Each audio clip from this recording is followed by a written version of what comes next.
दोस्तों नमस्ते। मेरा नाम कोमल विशेन है और मेरे साथ आज जितेंद्र पटले हैं। हेलो और आज दोस्तों। हम कुछ जीवन के महत्वपूर्ण तथ्यों पे हम बात करेंगे मिस्टर जितेंद्र पटले से। और जितेंद्र पटले के बारे में मैं क्या बताऊं, अब वो ही अपने बारे में कुछ बताएं कि जैसे हम एक सवाल लेते हैं, गांव से लेकर शहर तक की आपकी जर्नी कैसी रही, पहले समझाइए। पहले आप लोग स्कूल लाइफ से लेके आपके क्या क्या थॉट्स थे अपने लाइफ को लेके, उसके बाद में आपने कैसे शहर के ओर रुख किया, लाइक जॉब को लेके या अपने एम्बिशंस को लेके, तो इसके बारे में आप अपनी बातें बताइए हमको। ठीक कोमल भाई, मैं जैसा आपने टॉपिक छेड़ा है तो मुझे अपने प्रीवियस डे याद आ गए गांव के। और जर्नी तो मेरी काफी लंबी रही है। 28 year old, I am 28 year old. तो डॉक्टर बनने की, बिल्कुल। तो आपने दूसरा फील्ड को क्यों छोड़ा, लाइक जैसे कि बी फार्मेसी? आप कोई एक्टिंग स्कूल ज्वाइन क्यों नहीं किया, या क्या परिस्थितियां थी आपके साथ ऐसी कि आपको ऐसे सिचुएशन में बी फार्मा करना ज्यादा जरूरी समझा आपने? ठीक है कोमल, राइट ट्रेन बैठना हो बहुत गया। बड़ी बात है। जैसे कि हमारे क्षेत्रों से क्या है कि हमारा क्षेत्र बालाघाट के जिस क्षेत्र से आता है, हम मलाजखंड वाले एरिया से आते हैं, तो वहां तो right। कभी सपने में भी नहीं सोची जा सकती कि कभी ट्रेन पहुंचेगी, क्योंकि शायद आप लोग के यहाँ ट्रेन की कनेक्टिविटी भी नहीं है। नहीं है और नहीं कभी है। होगी भी नहीं, क्योंकि हमारा क्षेत्र जंगलों से घिरा हुआ है, बिल्कुल। पहाड़ों के बीच में बसा हुआ है।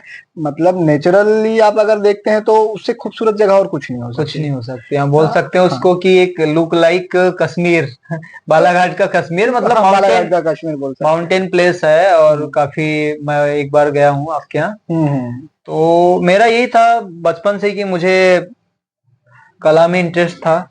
तो मैं रेंडमली अपने मम्मी पापा को नहीं बोल सकता था कि मुझे जबलपुर या मुंबई जाना है। तो मुझे एक ऑप्शन चाहिए, जॉब चाहिए, गवर्नमेंट एजुकेशन चाहिए, प्राइवेट स्कूल और प्राइवेट कॉलेज का। बट गवर्नमेंट स्कूल में रईसों के बच्चे नहीं पढ़ते हैं। गवर्नमेंट स्कूल में पढ़ाया और जानना चाह रहा था कि आप एक्टिंग के फील्ड में किसको देख के इंस्पायर हुए, और आपकी इच्छाएं कहाँ से स्टार्ट हुई? मेरे को एक्टर बनना है, या मेरे को एक्टिंग के फील्ड में आगे बढ़ना है, ये हमको थोड़ा बताएं। एक्चुअल में कोमल जी, इसका लिटरली मैं श्रेय देता हूँ अपना मेरे नाना जी को। क्या है, मेरे पापा को ऐसा कोई एक्टिंग का कोई इंटरेस्ट नहीं है। और जब मैं छोटा था, नाना के यहाँ तो आप जाते ही होगे, मामा के घर गर्मी की जो छुट्टियां मिलती थी, आम का जो सीजन रहता था, तो जो मेरे जो नाना जी थे, मतलब अभी है करेंट में, मेरे दादा दादी नाना नानी है। बट आपका किस टाइप से मतलब आना हुआ इस इंडस्ट्री में? मैं जिस क्षेत्र से बिलोंग बिलोंग करता हूँ जी। वहां पर क्या होता है कि आप जैसे बड़े हुए, उसके बाद में आपके ऊपर जिम्मेदारियों का बोझ बढ़ने लगता है। तो मेरे ऊपर कुछ जिम्मेदारियां तो नहीं थी। मम्मी पापा ने मुझे बड़ा किया, अच्छे स्कूल में पढ़ाया, मैंने प्राइवेट स्कूल में भी पढ़ा 8 क्लास तक। उसके बाद में मैं 12th गवर्नमेंट स्कूल से पास आउट हूँ। 12th। हाँ, 12th में मेरा मैथ्स था। तो ये कोई बड़ी चीजें नहीं है, गांव के लगभग सभी लोग अच्छी एजुकेशन ले रहे हैं, पढ़ रहे हैं। और दूसरी चीज ये कि मेरे को खेलना बहुत पसंद था। अच्छा, या आपने अभी हम लोग का पॉडकास्ट के पहले बताया था कि यू लाइक क्रिकेट। मैं बहुत big fan I think cricket. Yes. और मेरा जस्ट अपोजिट है कोमल जी। 2 मिनट के लिए मैं ब्रेक करना चाहूंगा। मेरा जस्ट अपोजिट है। मैं क्रिकेट, मैं 29 ईयर का हूँ। मैंने अभी तक 2 या 3 या 4 बार देखा हूँ। मुझे इंटरेस्ट नहीं है। जिस दिन मैचेस होते हैं इंडिया के, उस दिन जैसे हमारे लिए एक त्योहार होता है।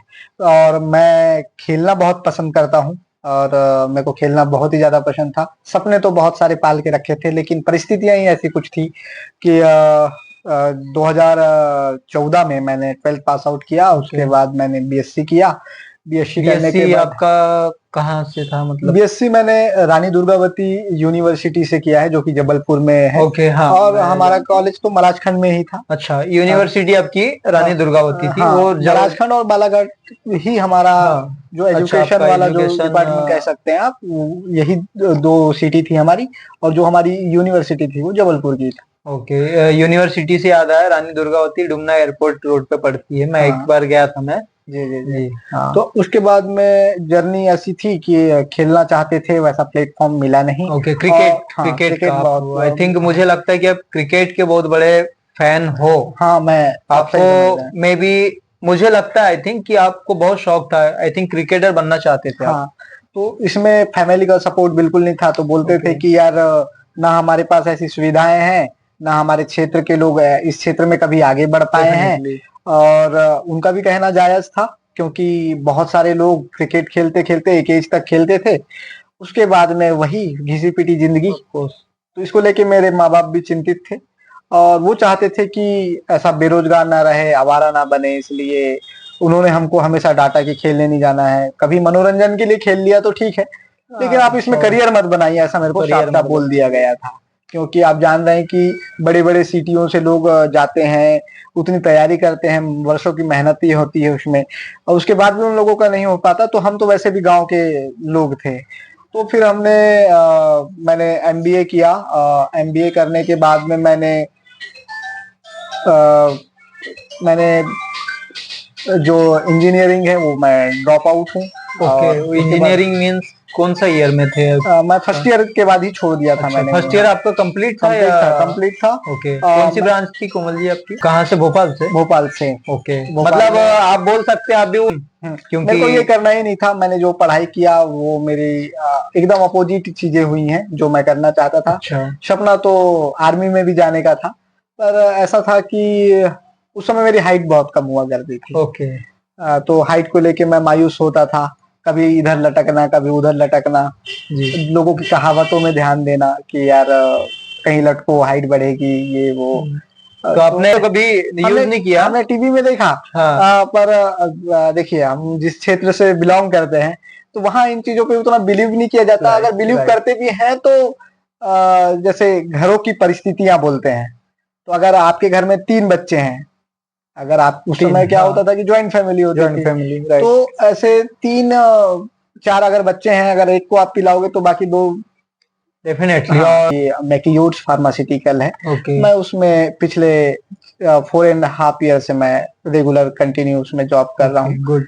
तो ये ऐसी मेरी लाइफ की जर्नी रही। और अगर हम इस क्षेत्र के बारे में बात करें, तो इस प्रोफेशन में ये कि प्रोफेशन बहुत बढ़िया है, प्रोफेशन बहुत ही अच्छा है। अगर आप देखते हैं कि किस फील्ड में आपको टाई लगा के डॉक्टर्स के पास जाने का मौका मिलता है, जहां पर आपको डॉक्टर भी सुनता है। दूसरा राइट, फील्ड तो है राइट, नहीं राइट। जहां आपसे हाईली एजुकेटेड व्यक्ति आपको ध्यान से सुनता है। ध्यान से सुन रहा है, प्लस आपको हाँ, रिस्पेक्ट दे रहा रिस्पेक्ट दे रहा है, है। ड्यू रिस्पेक्ट हाँ। कि आइए कोमल जी, आइए जितेंद्र जी, बैठिए, जो भी है। हम्म, राइट। तो वो चीज मेरे को पहले 1 2 बार किसी को मैंने देखा था, तो वो थोड़ी सी मन में बैठ गई थी ये वाली छवि कि यार कि अच्छी मुझे जॉब है, इस प्रोफेशन में चले जाना चाहिए। कम बैक करना है। हाँ, तो मैंने 2019 में ज्वाइन किया, और 2019 के बाद में 2021 कोविड वाला समय, ओके। उसके बाद में इस कंपनी में एक वैकेंसी थी, उसमें मैंने इंटरव्यू दिया, इसमें मेरा इंटरव्यू में सिलेक्शन हुआ। उसके बाद में मैं अभी तक कंटिन्यू कर रहा हूँ। गुड। तो आई थिंक कोमल जी जिस कंपनी की आप बात कर रहे हैं, Macleods pharma, I am right? You are right. I think this company launched 175 countries. Yes, I'm right? Yes. Because McLeod's Pharma not like Indian company. McLeod's Pharma like a international company. Macleods is a Indian company, that is Like market was international. international, right, right. That is my miss a point. But company तो Indian है मैक्लियोड्स, but 170 या 75 countries में launch है। Exporting है, या कुछ कंट्रियों में operational भी है। ऑपरेशनल है, लाइक श्रीलंका, नेपाल, भूटान,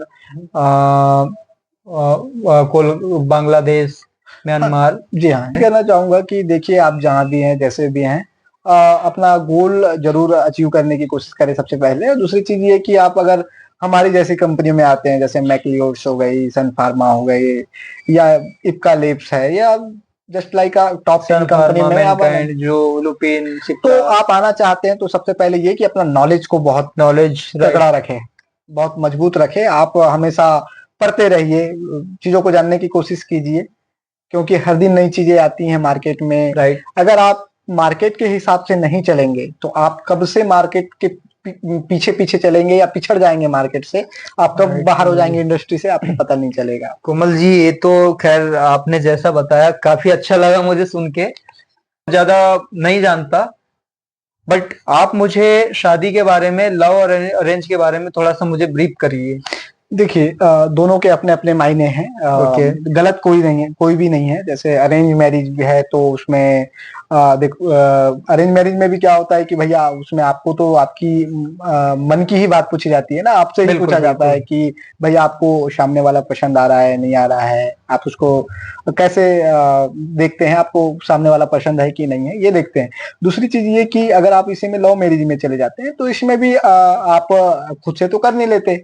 हाँ, आप सामने वाले व्यक्ति को पहले से जानते हैं। इसका एक जी। बेनिफिट ये लव है, मैरिज में, लव मैरिज में राइट ये है राइट। कि आप आप सामने वाले उसकी हर एक हैबिट्स और वो XYZ और जिस हिसाब से हमारा जनरेशन चल पड़ा है, तो मेरे हिसाब से लव मैरिज ज्यादा बेहतर है अभी के जनरेशन में। Comparison to because arrange marriage, हाँ, आप एज मैं के कह मैं देना। मैं अपने एज के जो मेरे गांव के फ्रेंड्स हैं या जो भी फ्रेंड्स हैं जिनकी लव मैरिज शादी नहीं हुई है या शादी करना चाहते हैं, तो आज समस्या ये है कि वो पूरी तरह से परिपक्व हैं, उनको जॉब भी है, अच्छे घर से बिलोंग भी करते हैं, लेकिन राइट उनको शादी के लिए लड़कियां नहीं मिल रही हैं। राइट। तो उसकी तुलना में और जिस हिसाब से जनरेशन चल पड़ा है, मेरे हिसाब से 90% लोग ऐसे हैं जो लव मैरिज करने लगे हैं। तो ऐसा तो है नहीं कि नहीं नहीं भैया सामने वाला। कोमल जी, 90 नहीं, 95% लोग, 99 हाँ, में बोल सॉरी सकते सॉरी हैं सॉरी, आप। हाँ हाँ थोड़ा हाँ। सॉरी, मैं आपको ब्रेक डाउन करना चाहूंगा। हाँ, तो अगर आप मेरे बारे में जानना चाहते हैं कि यार आप हाँ, लव आपका मैरिज करेंगे ओपिनियन या मैं जानना चाहता हूँ अरेंज कि मैरिज करना चाहेंगे, तो देखिए ऐसा मैं ये भी नहीं कह सकता कि मैं लव मैरिज करूंगा या हम्म। अरेंज मैरिज करूंगा। हाँ, एज पर सिचुएशन कि जैसे सिचुएशन में अगर हाँ कोई मिल गया फ्यूचर में बेहतर सी लड़की कोई मिल गई तो हो सकता है कि मैं लव मैरिज कर लूं, नहीं तो फिर अरेंज मैरिज तो करूंगा ही। और शादी देखो सभी को करना ही है। हाँ, मैं चाहता हूँ कि लाइफ पार्टनर एक बार मिले लेकिन अच्छा ओके। मिले। अच्छा और तो यही चीज मैं आपसे ही भी जानना ओके चाहूंगा ओके कोमल जी, कि जैसे आपको मैरिज को लेके कैसी सोच है आपकी। कोमल जी जैसा कि आपने से मैंने सवाल किया, क्वेश्चन किया आपसे मैंने कि लव एंड अरेंज मैरिज में कंपेयर बताइए आप मुझे कि आपको क्या। आपने बहुत ही खूबसूरती के साथ में मुझे क्वेश्चन का आंसर दिया। आपने अपने पर्सनल इमोशन, अपने पर्सनल एक्सपीरियंस भी बताए। बट सेम सिचुएशन मेरे साथ ये है कि लव मैरिज करेगी, बट अरेंज मैरिज में कोमल जी डिफरेंट हो जाएगा। मैं इसी चीज को लेके थोड़ा सा जी। आपको स्टॉप करना चाहूंगा। मैं जैसे कि आज के समय में लड़के हो गए या लड़कियां हो गई, जैसे टू टाइम्स जिसको हम बोलते हाँ, हैं, टू टाइम रिलेशनशिप या। में रहते हैं, एक ही टाइम पे रह के बिल्कुल। दो लोगों के साथ रिलेशनशिप में रहते हैं, तो आप इसमें कैसे बिलीव करोगे कि भैया सामने वाला जो भी है मेरे साथ ही है, या मेरे को। ट्रस्ट कैसा है हाँ आपका, ये बोलना है कि कैसे मतलब लव मैरिज पे आप ट्रस्ट हाँ करोगे। हाँ, क्योंकि देखिए। जनरेशन ऐसा चल पड़ा है कि आप सोशल मीडिया का जमाना है, जी।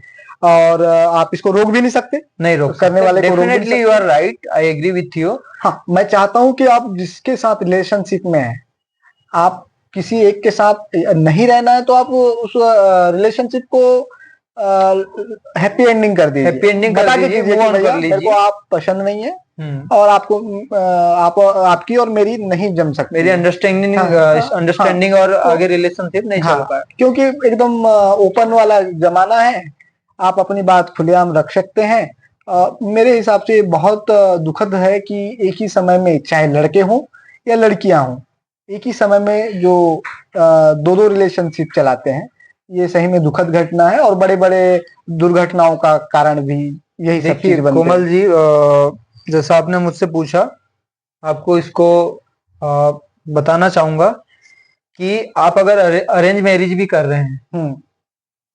तो उस सिचुएशन में आपको क्या पता कि वो जिस लड़की से आप शादी कर रहे हैं उसका बॉयफ्रेंड है या नहीं है, या उस लड़की को कैसे पता आपके बॉयफ्रेंड है या नहीं, गर्लफ्रेंड आपकी है या नहीं है। देखो कोमल जी, आज की डेट में 99.9% सब रिलेशनशिप में रहते हैं, चाहे लव मैरिज करो चाहे अरेंज मैरिज करो। और रही बात लव मैरिज की, आपने जैसा बोला कि एक टाइम में दो रिलेशनशिप मेंटेन करना, तो मैं कहता हूं कि जितने भी अभी के मेरे एज ग्रुप वाले जो जेनजी हैं, जो चिल बनते हैं, जो तुम्हारी कितनी गर्लफ्रेंड है। कितनी गर्लफ्रेंड है और ये सब चीजें, हाँ हाँ। तो मेरा एक ही मानना है कि इंसान के माँ बाप सिर्फ एक ही हो सकते हैं। आप इस चीज को, मैं ये छोटी सी बात है लेकिन बहुत गहराई वाली, आपके माँ बाप एक हो सकते हैं, आपकी फैमिली एक हो सकती है। वैसे जो लड़की से आप प्यार करते हो, जो लड़की लड़के से प्यार करती है, तो वो अगर आपने उसको चुना है, उसने आपको चुना है, तो वो आपकी मेहरबानी नहीं, ऊपर वाले की मेहरबानी। तो जिस भगवान आपको उस मोड़ पे मिलाता है आपको। नहीं, मेरा कहने का मतलब ये है कि अगर आप लोगों के बीच में नहीं जम पा रही चीजें, नहीं तो आप हैप्पी एंडिंग मत, एक फीलिंग्स होती है किसी इंसान की, शायद कि आप उससे 2 मिनट बात कर लें, उसका दिन बन जाए, उसकी लाइफ बन जाए। क्योंकि जो डिप्रेशन में जो इंसान जाता है, जो प्यार का जो हैंगओवर होता है, मेरे हिसाब से शायद उससे बड़ा कोई नशा नहीं इस दुनिया में। तो प्लीज, आपको नहीं लगता तो आप उससे दोस्ती भी मत रखिए, बट एक बार फाइनल करके छोड़ दीजिए कि भैया आप पहले अननोन थे, फिर पहचान बने, रिलेशन में आप आए, वैसे आप उसको अननोन कर दीजिए। दोस्ती रखोगे, आपकी फीलिंग्स हर्ट होगी, ये तो है। इमोशन आपके ब्रेक होंगे, यार वो मैं वहां पे गया था, उस प्लेस पे उससे मिला था, तो that is seat, live it, give up. Last में हमारे दर्शकों के लिए थोड़ी सी चीजें बोल दीजिए, उसके बाद हम पॉडकास्ट को करेंगे खत्म। तो गाइस, ऐसा था। अब कोमल भाई भी सोशल मीडिया पे काफी एक्टिव हैं और मेरे से पहले से एक्टिव हैं। इनका चैनल का नाम है कोमल बिसेन। हाँ हाँ, कोमल कोमल बिसेन इनका चैनल का नाम है, और ये काफी अच्छा कंटेंट बनाते हैं।